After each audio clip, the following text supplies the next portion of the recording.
Lilith's story begins long before her name appears in written accounts. In the oldest versions, she appears as a figure tied to night, danger, and independence. Her story places her as the first woman created before Eve. The narrative describes her as formed from the same material as Adam, which gave her equal status in creation. This equality shaped her personality. She spoke with confidence and refused to accept a lower position. The early conflict between her and Adam centered on authority and control. He expected dominance. She wanted independence. Their disagreements grew until the relationship fell apart. Lilith left the garden and refused to return. Her departure marked the first break in the early order of creation. When Lilith left the garden, she moved into a barren world outside the protection and structure she once knew. This choice came with consequences. The story describes how she met strange beings near the Red Sea. These beings did not follow the laws of heaven or earth. From this union, Lilith became tied to creatures known as demons. Her independence turned into isolation, and isolation turned into bitterness. She gained strength through these dark forces and became their mother. This title reflected her new identity. She no longer lived as the first woman. She lived as a figure who produced harmful spirits that fed on fear, weakness, or disorder. The story describes her children multiplying across the world, spreading danger and misfortune. Heaven took action when Lilith's influence began to grow. 3 powerful messengers were sent to bring her back or to limit her effect on the world. They found her near the Red Sea, surrounded by demonic offspring. They warned her about the consequences of her rebellion and urged her to return. Lilith refused. She declared her independence again and insisted she would not serve under Adam or heaven. This choice shaped her fate. The messengers described that her children would face destruction every day as punishment.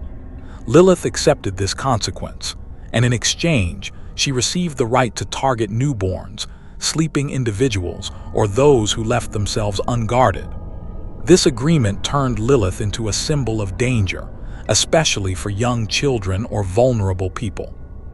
Over time, Lilith's image spread across many regions, and each region shaped parts of her character.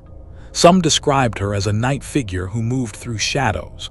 Others described her as a seducer who targeted men while they slept. Many described her as the mother of demons who gave birth to harmful spirits that caused illness, nightmares, or sudden misfortune. Her story evolved through these versions. The core remained the same. Lilith stood as a figure who rejected submission, embraced independence, and aligned herself with dark beings. Her children represented the chaos that grew from her rebellion. People used charms, prayers, and symbols to guard against her presence. These protective tools appeared near cradles or doorways, showing how deeply her story shaped daily life in older societies. Lilith's reputation grew stronger as later writings expanded her role. Some described her as the first demon. Others described her as the queen over demonic forces. Her actions in these accounts focused on influencing desires, causing discord in relationships, or harming infants. Her connection to children became central to her identity. It reflected the punishment placed on her for refusing to return to the garden. Each version added layers to her story. In some accounts, she sought vengeance for the loss of her children. In others, she acted out of envy toward human families. In all versions, she functioned as a force outside the order of heaven. Her independence remained her defining trait. Lilith's name carried strong emotional weight. Many feared her because she represented danger during sleep, childbirth, and early childhood, which were vulnerable stages in ancient life. Her presence explained sudden illness or unexplained death. She provided a clear enemy to guard against. Her story also offered explanations for temptations or destructive dreams. This gave people a way to understand events they could not otherwise explain. Lilith became the mother of demons not only through literal offspring, but through symbolic influence. Each harmful spirit, illness, or nightmare connected back to her role as a bringer of disorder. The figure of Lilith survived across generations because her story addressed universal fears. She represented loss of control, danger in the night, and the threat against new life. Her independence also struck a deep chord. She stood as the first figure to reject authority, which placed her alongside other rebellious beings. Yet her rebellion held a personal tone. She began as the first woman, not a soldier in a larger conflict. Her fall emerged from a broken relationship rather than a war. This gives her story a different emotional weight compared to fallen angels or other dark figures. Lilith's transformation from equal partner to the mother of demons reflects a shift from harmony to rejection, from family to isolation, from creation to destruction. Lilith's story continues to influence discussions about demons, night spirits, and dangerous forces. Her identity carries themes of rebellion, consequence, independence, and loss. She stands as a powerful figure who turned away from her original purpose and shaped a new path built on opposition and freedom. Her children became symbols of the harmful forces she brought into the world.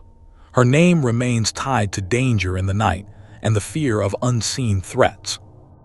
Lilith's children form the core of her identity in many versions of her story. Their presence explains her power, her influence, and her lasting reputation across generations. When Lilith left the garden and stepped into the world beyond it, she entered a place without rules or structure.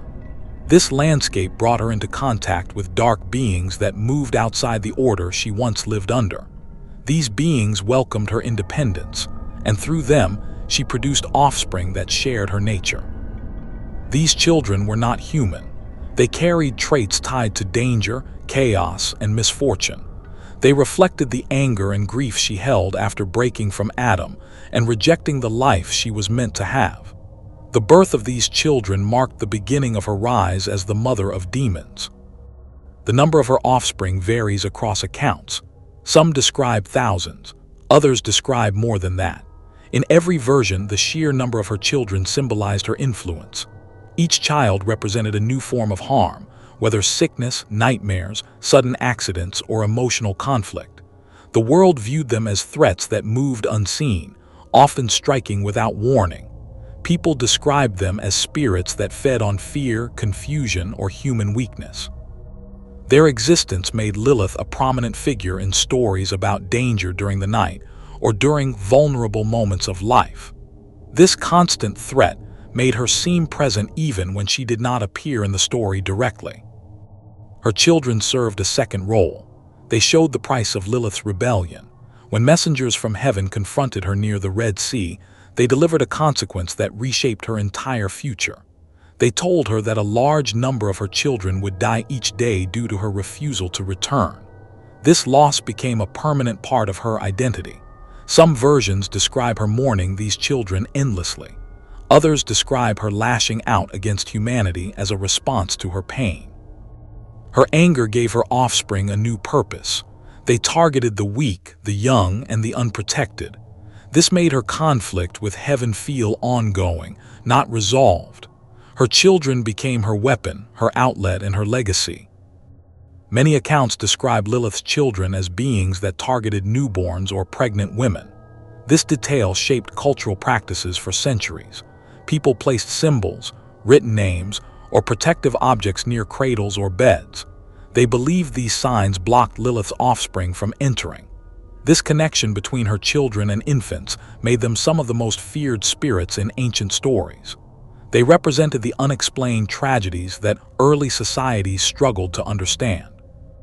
Sudden illness, unexpected breathing problems, or strange nightmares were sometimes blamed on her offspring. These events created a persistent fear of the night and the unseen forces that moved within it. Some stories describe Lilith's children as shapeshifters. They were said to appear as small shadows, strange creatures, or human-like forms that lacked warmth or emotion. Their shifting nature symbolized the fear of the unknown. People rarely explained unusual movements, faint sounds, or sudden chills. This made her offspring ideal figures to blame. They filled gaps in understanding. They created a bridge between daily life and the sense that something beyond human sight lived just out of reach. Their shapeless presence made them adaptable to each generation's fears. Other versions describe Lilith's offspring as tempters. These children targeted adults rather than infants. They influenced desire, jealousy, or destructive decisions. Their role centered on emotional disruption. A single child of Lilith could attach to a person and feed on their weaknesses. This type of offspring gave her influence in households, marriages, and workplaces. They represented the inner battles people faced, especially when they acted against their values or judgment. These children worked quietly. Their effect showed in behavior rather than physical symptoms. Some stories place Lilith's strongest children as commanders or leaders among other demonic beings. These offspring acted as her agents, spreading her influence into different regions. They established territories and created new lines of harmful spirits. This expansion mirrored Lilith's spread across cultures. As her story moved into new areas, her children adapted as well. They gained new names, new traits, and new roles. Each region created a version of her offspring that matched local fears. This flexibility kept her reputation alive across long periods of time. Her children also played an important part in explaining nighttime fear. People struggled to understand why sleep made them vulnerable. They wondered why nightmares felt so real or why sudden feelings of pressure or breathlessness appeared without cause. Lilith's offspring provided an answer. They became the figures that pressed against the chest, whispered in dreams, or drained a person's energy during sleep. These explanations offered comfort through clarity, even though they carried fear. If something had a source, people could guard against it.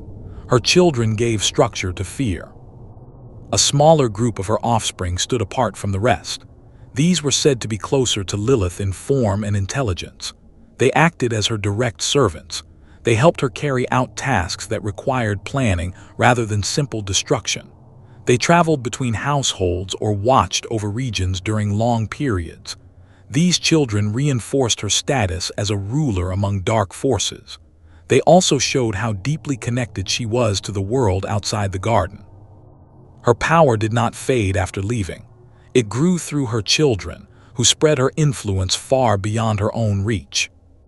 Lilith's children shaped her legacy as much as her rebellion. Their existence kept her name alive, and their actions defined her place in stories about danger, fear, and the struggle between order and chaos. She became the mother of demons not through a single act, but through the constant presence of her offspring in the world. They carried her nature, her independence, her anger, and her grief. Each child represented a new fragment of the conflict that began in the garden and continued long after she left.